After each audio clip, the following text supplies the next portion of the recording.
Hello everyone, this is Dr. Mita Shah from Jabalpur.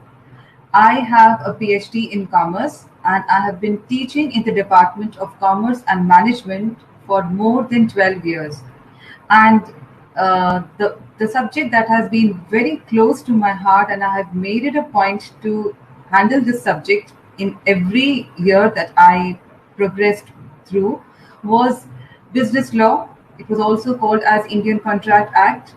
Then, after some changes, it came up to be known as business legislation, mercantile law, and this subject is taught for to the students of BCom, BBA, as well as MBA. So it was a suggestion that came from my students as well as my friends to just come up with all these lectures of mine on YouTube. And for that, I am making videos from day one, that is today. And the first topic that I would be considering for these videos on this subject would be the basics of Indian Contract Act 1872. So I'll just move on with my presentation, and my mail ID is mentioned over here. In case if there are any queries, I'm available just to mail away. The books recommended for this subject, which is called as MS07 Legal Aspects of Business for MBA students, is Business Law by MC Shukla, Business Law by KR Bulchandani, Principles of Business Law by K. Aswath Thapa, and Introduction to Mercantile Laws. This is my favorite book, and this is very useful for the students pursuing CA and CS, that is Mercantile Law by N.D. Kapoor, Company Law by Avtar Singh.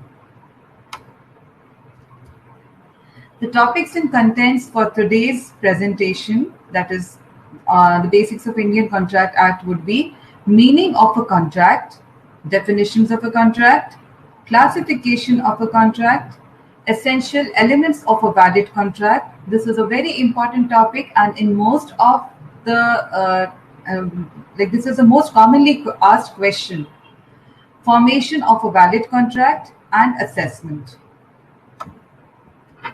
Now, what is a contract? Now, just to go into the formal concepts of the meaning of contract, let us try to understand this with the help of a very simple example. Say, for example, that it is the first day of the college, and when we say first day of the college, naturally there is so much of excitement amongst the students that how they are going to reach to the college. So, say for example, the students have decided. So there is a group of four or five students, and they have decided that we would be going together to the college today. And it's a group of five students, and they are supposed to meet at a particular place by saying 7 a.m. and then they have to reach to the college by 7:15 a.m. So out of these group of five students, one student is like, no, I don't want to make myself a part of the group. No matter what the agreement is between the five of us, I'm going to make it to the college by myself. So I'll reach by myself. So this particular student, what he or she does is that he reaches the college, say by 7:10 a.m. and he leaves the people in his group behind. And these people, they are waiting for this particular person to come, and they are trying to contact him on the phone, and he's not reachable. And ultimately they reach the college and they are late. And when they reach the class, they're surprised to see the person they were waiting for attending the class. So just tell me what you would go through if you were a part of this group. Definitely you would just end up having a fight with this particular student, and you would not like to continue with him, with this particular friend of yours. But then this is a simple agreement between five people, and in case of a person breaks this agreement, not much is there to be followed, not much is there to be continued. So what would this person do? This person will just handle it by treating the friends in the canteen, or just saying sorry and handling it and coming up with his own valid reasons. So here, when you break a promise or when you break a mutual agreement, nothing much can be done against it. So this is the basic difference between an agreement or a mutual promise and a contract. But suppose if there would have been a legal contract between these people to reach to a particular place on time and together, And if they would have broken the, and if then a person would have broken the promise, then it would not have been taken so casually. So, what is contract? It is that branch of law which determines the circumstances in which promises made by the parties to a contract shall be legally binding on them. This law introduces definiteness in transactions. The meaning of a contract. Contract consists of two elements. First of all, there has to be an agreement between the parties, and once this agreement is such which can be enforceable at a court of law, it becomes a contract. That's why we always say all contracts are agreements, but all agreements cannot be contracts. There are various definitions given for a contract, but the most commonly used definition is by Section 2H. That is, contract is an agreement enforceable by law. This is defined in the Indian Contract Act 1872. Then the other definition is every agreement and promise enforceable by law is a contract. This is also a very commonly used definition by Sir Frederick Pollock. An agreement creating and defining obligations between the parties is a contract. This definition is by Salmond. Now comes classification of contracts or the types of contracts. Contracts can be basically classified under three broad heads. First is on the basis of validity or enforceability. Number two, on the basis of formation. And lastly, on the basis of performance. On the basis of validity or enforceability, contracts are classified as valid contracts.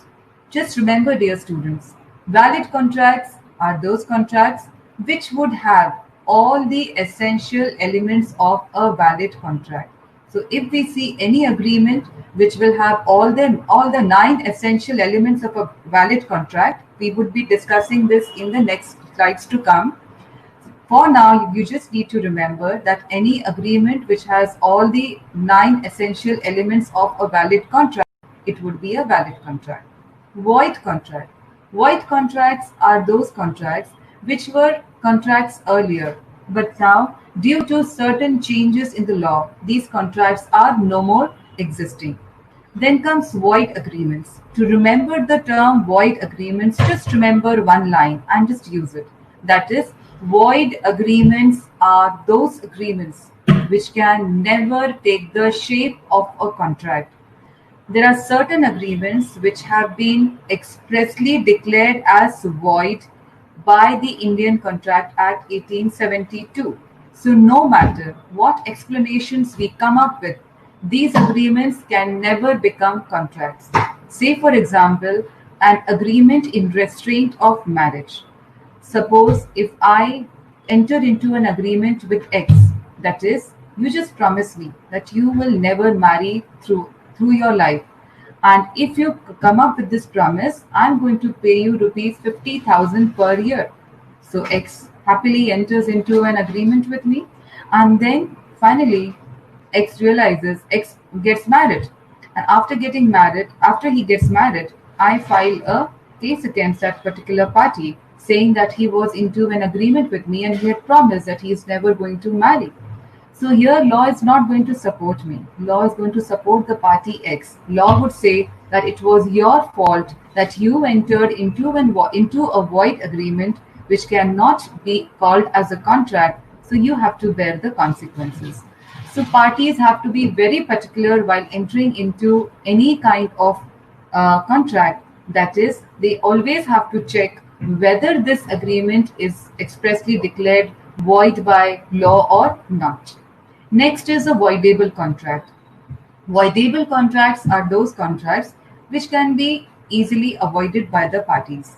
Say, for example, if I there is a person called as, say, A, and this person is wearing a very nice watch, a very trendy watch, and I like that watch. So I just go to A and I say that if, say, for example, that watch is worth rupees 10,000.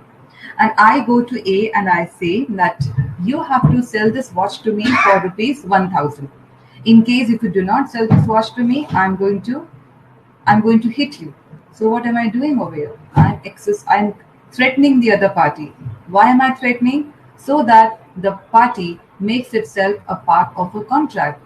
So here there are two options available with the party. One is to be scared of my threats and make itself a part of a contract. And the other is not to be scared of any such threat and do whatever the party wants to do. So voidable contracts are those contracts where the party has an option to make itself a part of a contract or to avoid itself to be a part of a contract. Next is unenforceable contracts. Unenforceable contracts are those contracts which would have all the essential elements of a valid contract, but due to certain technical defect, these particular contracts cannot be called as valid contracts. Say, for example, if I am buying some kind of property. If I'm buying a property, naturally there is a contract between me and the other party. And there is one very important thing associated with buying of properties, and that is documentation. Say, for example, if I'm buying a property and the papers of that particular property are to be prepared on a stamp paper having a certain amount of value.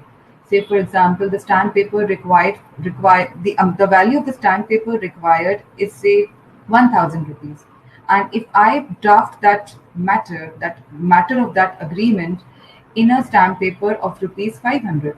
So here everything is correct with this particular agreement, but just because the value of the stamp paper is not as per the limit prescribed by law, this is not a valid contract. Next is illegal contracts. Illegal contracts, from the name itself, it is very clear.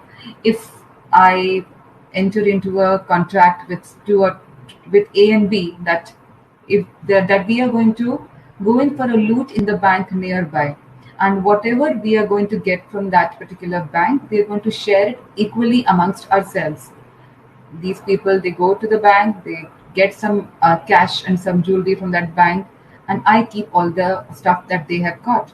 So these people, they cannot take any kind of action against me because it was a fault of this particular party that it made itself a part of an illegal contract. So let's have a quick recap.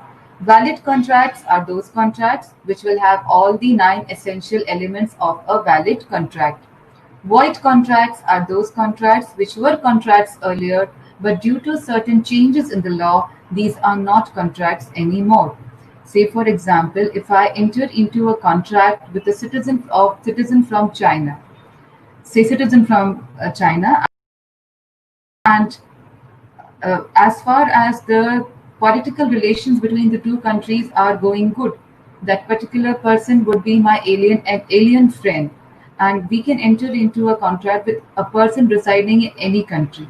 But suppose if there is a war between India and China, then that particular person would become my alien enemy, and we cannot enter into a contract with an alien enemy.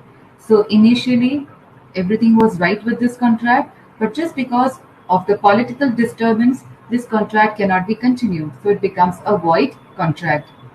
Void agreements are those agreements which can never take the shape of a contract. Voidable contracts, to remember these contracts, just remember the term avoidable. Unenforceable contracts are those contracts which has all the essential elements of a valid contract, but due to certain technical defect, these contracts cannot be fructified. And illegal contracts are those contracts which has got no recognition in the eyes of the law because it is against the public policy and the benefit of the people in general. Next comes on the basis of formation. Formation means how the contract comes into existence. So on the basis of this, contracts can be classified under three heads: express contracts, implied contracts, and quasi contracts. Express contracts. To remember this particular term, just remember express contracts are those contracts which whereby the parties makes itself a part of a contract by using words. Words can be used in two ways. It can be spoken words or written words. Say, for example, if I tell you that, will you buy this particular pen for rupees 10? So I'm using words to give you this offer, and you also tell me, okay, I'm ready to buy this pen for rupees 10. So we have used words to enter into this contract. So it is an example of express contract. Next comes implied contracts. Here we are making ourselves a part of a contract, but we are not using words. Say, for example, if I go to a restaurant and order some food over there, I'm sure nobody is going to ask me, Madam, would you be in a position to pay for the meal that you have ordered? No, it's understood. I have entered the restaurant, I'm going to order food, and whatever I'm ordering, I'm liable to make payment for that particular service. Next comes quasi contracts. Quasi contracts are those contracts where the parties makes itself a part of a contract not because the parties really want to, but because of the circumstances they have been put into. Say, for example, if there is a truck driver is carrying perishable items, say fishes, fishes from destination X to destination Y. As I'm staying at Jabalpur, I can take the example of Maharashtra. Say, for example, if the truck driver is carrying these fishes from Jabalpur to Nagpur, and in between comes a place called Sydney. So near that place, the truck meets with an accident, and the truck is in such a condition whereby it cannot contact the repairs would take a lot of time, and it cannot even go to any nearby place to get the truck repaired. It's going to take some time, and as it's going to take some time, the uh, definitely the truck is carrying perishable item, and this particular perishable item's value would become nil. So an intelligent person has to take the decision to sell the goods then and there at whatever price he can manage. So if the truck driver is doing so, he is acting as a representative of the owner of these goods. So here he is making himself a part of a contract with the owner of the goods. Whatever amount he is going to recover by selling those fishes, he is going to reimburse to the owner of those fishes. So this is an example of a quasi contract. So remember, express contracts are those contracts where we use words to make ourselves a part of a contract. Implied contracts are those contracts where we make become a part of a contract without using words.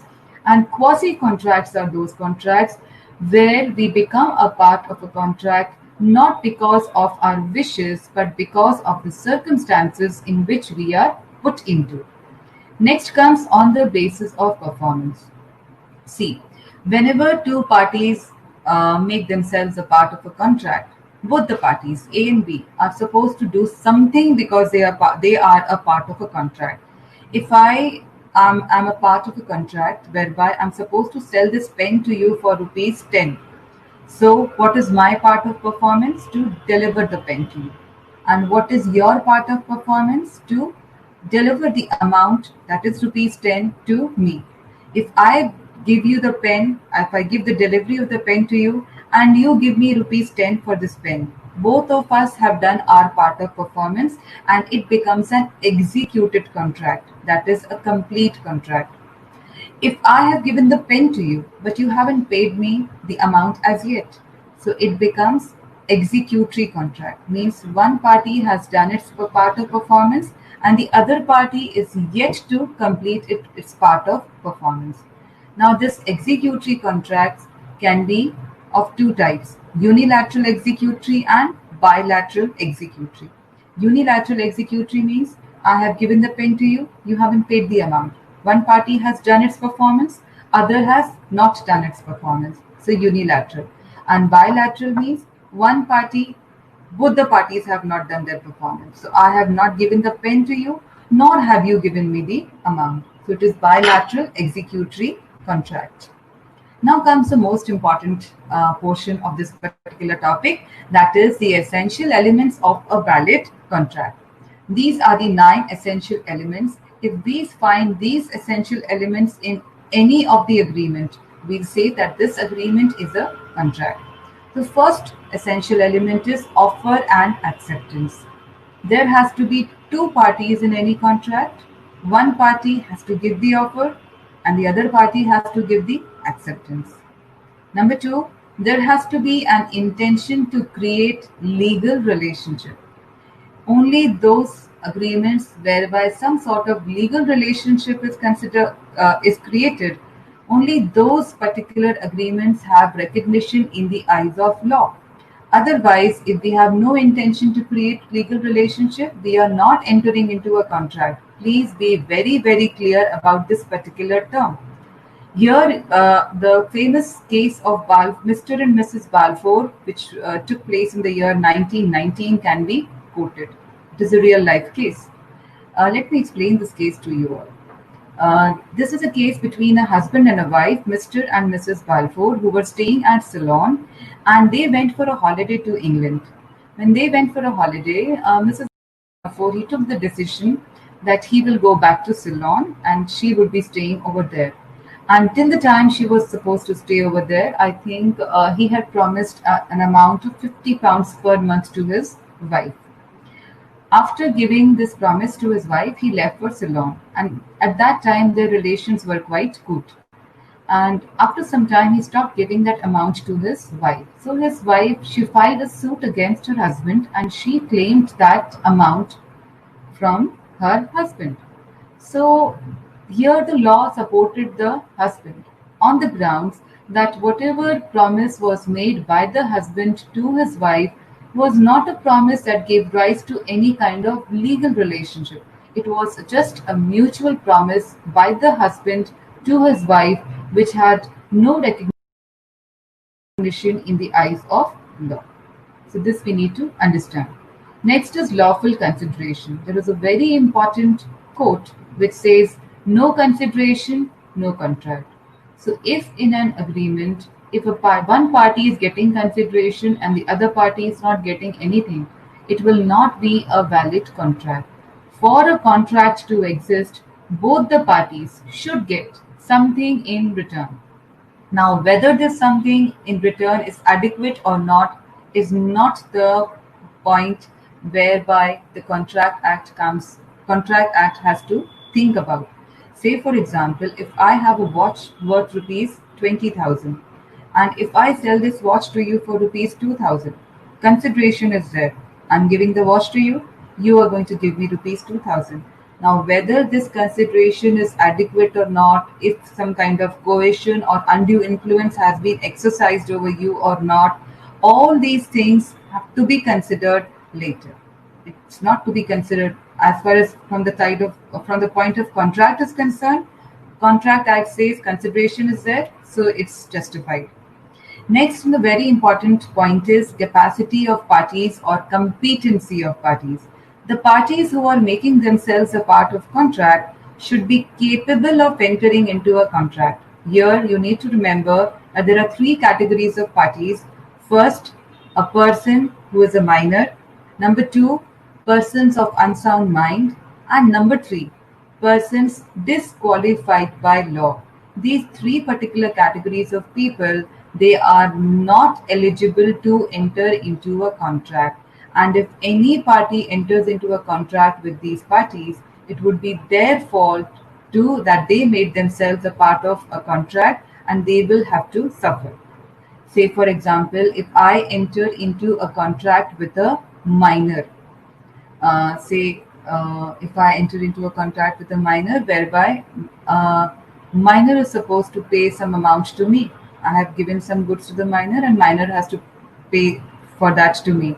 And the minor is not paying. So I go and try to sue the minor in the court. The court is never going to favor me or support me. Court would say that it was my fault that I entered into a contract with a minor, which is a void agreement, and now I will have to bear the consequences in the form of suffering the loss. Next is free and genuine consent. The parties who are making themselves a part of a contract, they should make themselves a part of a contract out of their own free will. If any kind of coercion, undue influence, misrepresentation, fraud, or mistake is present as far as the consent of the parties is concerned, we would say that there is no free and genuine consent and it is not a valid contract. Lawful object. Object means the reasons for entering into a contract. The reasons for entering into a contract by the parties should be lawful. If we are trying to, say, for example, if I want to let my house on rent to a particular party, and if I'm aware of the fact that this particular party is going to use my house to keep smuggled goods, so here the object of the contract is not lawful. Law does not say that you let your house and let the party use your property to keep smuggled goods. In case if something happens, I will have to face lot of legal hassles. So the object of or the reasons for entering into a contract should be legal. The agreement, which is the base of the contract, should not be declared void by the Indian Contract Act 1872. If it is a void agreement, it can never be a contract. Say, for example, entering into an agreement with a minor. Certainty and possibility of performance. Whenever two parties are making themselves a part of a contract, both of them should be aware of the fact that whatever would be their part of performance is something that they would be able to do. Say, for example, if I say, you give me rupees 10,000, I can make two parallel lines meet, and then we enter into an agreement. Both of us are aware of the fact that no matter what I do, what miracles I consider, whatever I plan, I can never make two parallel lines meet. So there is no possibility of performance, and it is not a valid agreement, and thus not a valid contract. Or if I say you give me rupees 10,000, I'll get stars for you. So here also, both of us know that I can never get stars for anybody on this earth. I'm not that capable. So it is not possible for a person to do such a thing. So it is also not a valid contract. And lastly, legal formalities. If the contract is such which requires certain legal formalities to be followed strictly, then all those formalities have to be completed the way they are required to be. In case if there is any kind of uh, discrepancy, or if there is any kind of flaw, it would not be termed as a valid contract. Just a quick recap to would be in the form of true or false, so that you can know how much you have understood through this particular session. First is, all agreements are contracts, but all contracts are not agreements. Contract is defined under section 2H. Contracts can be classified under three heads. Quasi-contract is contract established without using words. And lastly, no consideration means no contract is the general rule. Just remember this. Uh, in case if you want to know the answers, just go back to the presentation, or my mail ID has already been mentioned in the very first slide. You are free to contact me and for further discussions and further explanations required. That will be all for the day. And we'll be meeting you for the next lecture soon. Thank you so much.